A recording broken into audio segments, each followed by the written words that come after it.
Hello मुलांनो, मी नम्रता तुम्हा सर्वांचं माझ्या शाळा या चॅनलमध्ये स्वागत करते। आज आपण पाहणार आहोत एक कविता जिचं नाव आहे पाऊस झेलूया। पाऊस हा सगळ्यांनाच आवडतो, हो ना। पाऊस पडला की निसर्गात नवचैतन्य येते, वातावरण प्रसन्न होते, गारवा येतो। पावसात भिजायला, वाहत्या पाण्यात कागदाची बोट करून सोडायला तुम्हालाही आवडते ना। तर अशीच आजची आपली एक कविता आहे जी या सगळ्या गोष्टींचं वर्णन करते। चला तर सुरू करूया। आपण अगोदर रीडिंग करूया आणि त्यानंतर मग मी एक्सप्लेन करेन एक एक टांजं तुम्हाला। चला तर सुरू करूया।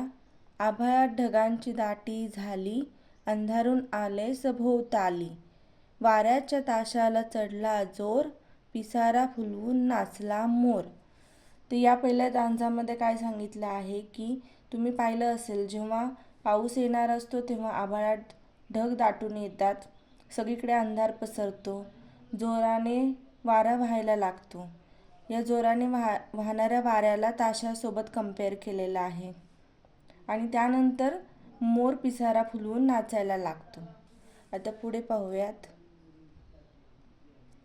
ढगांनी वाचला पावसाचा पाढा, जमिनीवर पडला गारांचा सडा, वीजबाई चमकून पाहते खाली, झाडांना पाऊस अंघोळ घाली।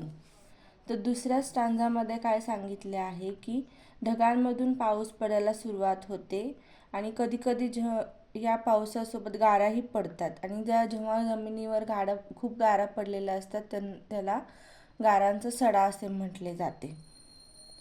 आणि पाऊस पडताना वीजही चमकते आणि नंतर पाऊस काय करतो की झाडांना अंघोळ घालतो, असं या स्टांजामध्ये सांगितलेलं आहे।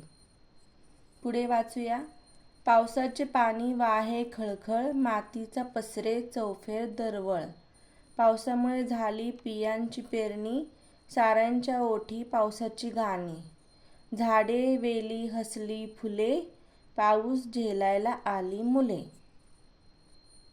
यामध्ये काय सांगितले आहे की खूप पाऊस झाला की पाणी व्हायला सुरुवात होते आणि या पाण्याचा आवाज कसा असतो, खळखळ असा आवाज करत पाणी वाहत असते।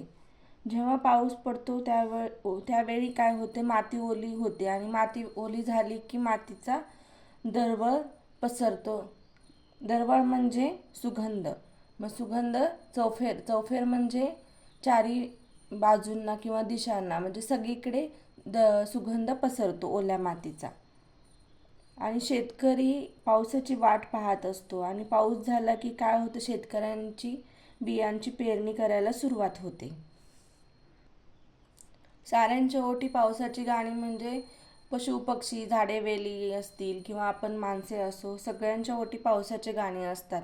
आणि जेव्हा पाऊस पडतो तेव्हा सर्वांनाच आनंद होतो, पशु पक्षी, झाडे वेली फुले हसू लागतात, वातावरणात चैतन्य निर्माण होते आणि हा पाऊस झेलायला मुले घरातून बाहेर पडतात। म्हणजेच मुलांना पावसात भिजायला आवडते, त्यामुळे ते मग पाऊस झेलायला बाहेर पडतात आणि पावसात चिंब भिजून मुले पावसाचा आनंद घेतात। तर अशी ही आपली कविता होती।